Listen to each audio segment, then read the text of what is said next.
Right, if you ain't getting this one, then this one's for you. Hello guys, and welcome back to EME TV. Welcome back to another video. And by the title you can see something exactly, yes. In the previous video I spoke about buyers and customers and whether you want individuals looking for cars within the budget of like £500 to £1,000 and then wanting to get the world for that amount of money.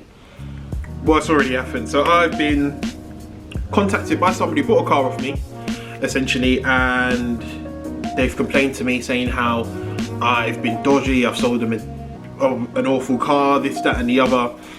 And I just wanted to speak a bit about it because, one, just to have a bit of a rant, to be fair, and two, to see what you guys think. I'm very transparent in what I do. I'm very transparent in how I sell cars, and for me, for somebody to come and say, anyway, I'll let you guys be the judge of that. Let me get into the story. So essentially what happened is, I sold somebody who's looking for a car, a Vauxhall Astra. A Vauxhall Astra I had, this is about 7 months ago now, 6 to 7 months ago. I sold them that Vauxhall Astra. Now, that Vauxhall Astra was a decent car, good car. I think it had about 100,000 miles. It was a 2006, I believe, 5-door, 1.4 litre as well. And this person bought this car from me for £650. Very, very decent. Now, I think I was looking for 700. I let them have it for £650. At the time, everybody was happy. He went off the car was fine. I was in contact with him after a week or 2 weeks, and you know, the car was fine, he was happy, no dramas. So he came, he bought the car. When I sold him the car, I gave him the relevant paperwork. I believe it had maybe a bit of service history, and I gave him the green slip. So as the seller of the car, I have to give the new buyer the green slip in order for them to tax the car. They're now the person who is responsible for taxing that car, and they use that green slip as well to apply for the full V5C certificate as well, so that to come in their name, get posted to their address and so on. Now, that works in two ways, I believe. So one way to do it is that the seller, me, takes the details of the customer, the person trying to buy the car, and I can do it online, or you can fill it out on the actual full V5C, previous V5C that was in my name, and then that you send that off to DVLA and they send the new buyer the V5C, or I give the new owner the green slip, and what they do is they can use that to then apply for the V5C in their name, and that gets sent. So one of those three ways, I believe, are the ways to do it, to get the new V5C certificate in the new owner's name. Now, what I usually do when I sell cars is I usually take the details from the individual and I'll go and do it online, just in case they forget to do it, so that we're sort of covered on that way. They're gonna get the V5C because I've already done it online, and it will be sent to their new address. Now, what happened in this case is that I've given the new buyer, the new customer, the guy's taking the Astra off me, the green slip, and I've taken his details and everything in order for me to go and do it online. But I've forgotten to do it online. Now, this is where the sort of dilemma, I don't know if I'm wrong, I don't know if I'm right, but I do have a strong feeling that I may be right, but we'll see. So I've forgotten to do it online, but I have given him the green slip in order for him to apply for the logbook in his name. Now, what's happened is that he's gone and he's used the car for a various number of months, and he's obviously not done it. Now, with him not doing that means that that vehicle is still not registered in his name. He's driving the vehicle, probably, I don't know if the vehicle's taxed or not, I don't have the details, but he's driving that vehicle not in his name. Now, that's a problem for me and a problem for him. Now, because if anything does happen, let's say gets tickets and like driving tickets and so on, it gets sent to not him but the previous owner, which is myself. Now, in this situation, that didn't happen. That didn't happen, thank God. But what did happen is that he contacted me about a week and a half ago saying that he'd been pulled over. He'd been pulled over by the police. Now, with him being pulled over, what's happened is that the police have now pulled him over, him thinking it's his car. They've said, oh, this car's not registered in your name. And he's thinking, wait, I bought this car about 6 months ago, 7 months ago, and it's not registering in my name. What do you mean? Like, yeah, it's not registered in your name. therefore, I don't know, I think he got, maybe, I don't know if he got a fine or whatnot. So then he's contacted me after and said, hey mate, the vehicle's not in my name, what's going on? How has this happened? And I've said, oh, that's weird, because that means I must have not done it online, because this is something I've never encountered before. But I did give you the green slip. Have you not applied for the, for the V5C, the new logbook in your name? He said, no, I think he's lost it.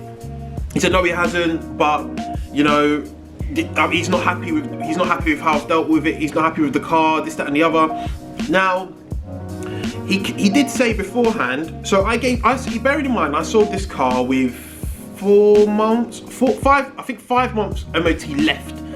So I didn't sell it with full MOT, not full 12 months. So come into MOT, I think he needed to spend around 70 to 80 pounds, maybe around 100, not 100, but I think it was just below 100 to get the car fully sorted out.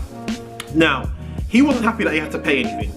For me, if you've bought a car for that price and you think that it's gonna be happy days all the way through, we've already got a problem from there. But let me know what you guys think. Now, he's then come back to me and said, oh yeah mate, yeah, you're dodgy, I won't be recommending you anymore, I'm just not happy, this, that and the other. Now, who's in the wrong here? And even after he did say that, when he did come back to me and say, no, I can't, I can't find the V5C, I can't find the green slip, this, that and the other, and he's lost it. I know he's lost it because I've definitely given it to you. Because you're the first person that's ever said to me, this has happened to you, so clearly it's not something to do with me. It's possibly a strong possibility that you've gone and lost it and you haven't applied, but hey ho. Now, in that case, I don't think it's anything to do with me because the car's gone away. But what I've done is I've said, usually that costs you £25. If you don't have the green slip, you have to pay £25 in order to get the new V5C certificate sent to your house. I suggested to him, okay, I'll send you half of that money. Sorry for the inconvenience. I'll send you half of that money to obviously, just be nice in this sort of situation. Like, one is £12.50, it's basically nothing, and two, as long as if at the end of the day you try to please people as much as possible, especially in this sort of market, this car trade thing, it's so hard to please everybody. It's virtually impossible. You can't. This was basically my first instance in somebody coming back to me and saying they're not happy with something I've done or the service I've provided and so on and so forth. Like the service I've provided, I'm not a business. I'm not a massive business, but yeah, I do it small scale, and I like to make sure that the people I sell my cars to are happy. Happy in the way I deal with it, and if any problems do go on down the line that they didn't expect, because at the end of the day, all the cars that I sell, I always outline the problems that they have. If they do have any problems that I know of before selling them, that's another way how I avoid a lot of incidents via that avenue. Now, let me know what you guys think. Am I in the wrong for not applying for the V5C or transferring it over, alerting DVLA that I've sold the car, transferring it over online? Or is he in the wrong for then losing the green slip, not applying? He's the one that actually has the car and hasn't done it, and a couple months down the line is now saying that I've done something wrong. And to be fair, it's not a big deal. Like, yeah, you're gonna say I'm dodgy, this, that and the other, hey ho, but I just wanted to see, am I actually in the wrong?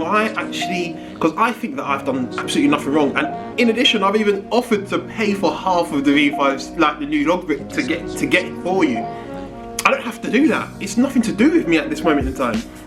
But let me know what you guys think. Do you guys think that I'm in the wrong for not making sure that the V5C, because obviously I hold my hand up, I'm accountable for not transferring it over online to make sure that it does go to him, or should he have applied for it? As the vehicle is his, he's driven it away, it's in his hands, he's the one that's putting petrol in it, running it from A to B and so on and so forth. And what sort of, if that was you in this scenario, if I sold a car to you and I forgot to do that, how would you guys act? Would you guys think that, oh yeah, he's dodgy, this, that and the other, or would you guys just think, oh, it's a little, mistakes happen, and yeah, you sent me the 50%. After I offered to even give him the 50%, he's gone and said he doesn't want the 50%, he'll do it on his own, he's not referring me, so on and so forth. And I said, that's completely fine. It's up to you. Sorry for any inconvenience caused, but yeah, all the best in the future. That's all I can do at the end of the day. If you don't wanna use me in the future or recommend me to your friends. And what can I do? I mean, I've done everything on my part I believe to be right. If you don't think that's enough, then I mean, sorry, but we do move. But yeah, let me know what you guys think in the comments. Let me know if I'm right or wrong, and let me know what you guys think. No, let me know what you guys would do in this scenario as well. But guys, thanks a lot for watching. Click a like on the video because it helps the channel out a heck of a load. Subscribe if you haven't done already. And follow me on Insta, EME_TV as well, for, I don't know, just to see what I get up to on a day-to-day basis. But thanks a lot for watching, guys. I'll see you on the next one. Peace. Mate, if you're out here getting this wonga, then this one's for you.